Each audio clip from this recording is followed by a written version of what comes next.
The Speaker, when you have leadership, you need to be magnanimous. You need to put service ahead of personal interests.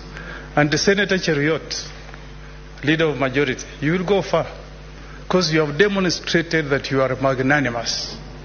I've gone through the members serving in committees, and you have not allocated yourself even one committee.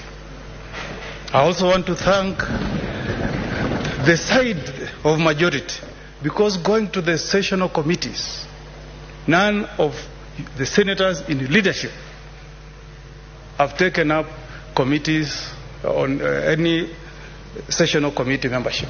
That is magnanimous.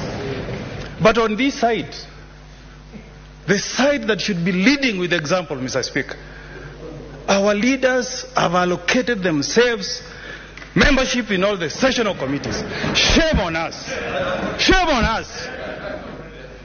Mr. Speaker, I cannot understand a situation, Mr. Speaker, where yesterday a senator representing a very special constituency of disability, made a passionate plea that she be given membership in the Committee of ICT. She has been excluded, Mr. Speaker. She has been excluded. It's a shame, Mr. Speaker. I've served in these Senates. I was here for 5 years, Mr. Speaker.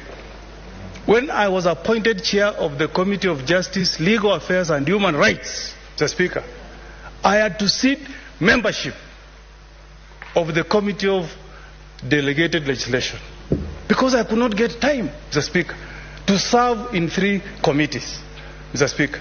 But what I'm saying here, Mr. Speaker, and with tremendous respect to those in leadership, distinguished senators, Mr. Speaker, is a situation, Mr. Speaker, where somebody is in the leadership, but they still want to serve in 4 other committees. What are we trying to show, Mr. Speaker? Leadership is not about you being greedy, Mr. Speaker. Leadership is about you giving opportunities to those who have the same qualification as you to serve, Mr. Speaker. The law students watching their professor here, professor of law, professor of gender, being excluded from membership of justice and legal affairs. What message are we sending, Mr. Speaker? Mr. Speaker, nobody is more special in the contribution that we made in garnering votes for our party leader, Raila Amolo Odinga, Mr. Speaker. From the county of Nyamira, from the county of Kisii, we gave as much as we could, like the senator for Isiolo, Mr. Speaker. And I can read the figures. From the county of Nyamira, Mr. Speaker, we delivered 129,000 votes to Raila Odinga. From Isiolo, Mr. Speaker, Raila Odinga got 26,000. He lost to William Ruto, who got 32,000, Mr. Speaker. But as we speak here, Mr. Speaker, the only way you want to thank the Omogusi nation is to say that we deserve nothing, Mr. Speaker. Don't we have capacity to learn, Mr. Speaker?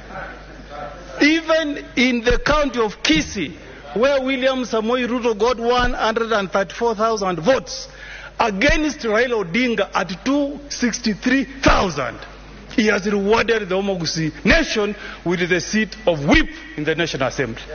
Because you must have regional balance. You must have fairness, Mr. Speaker.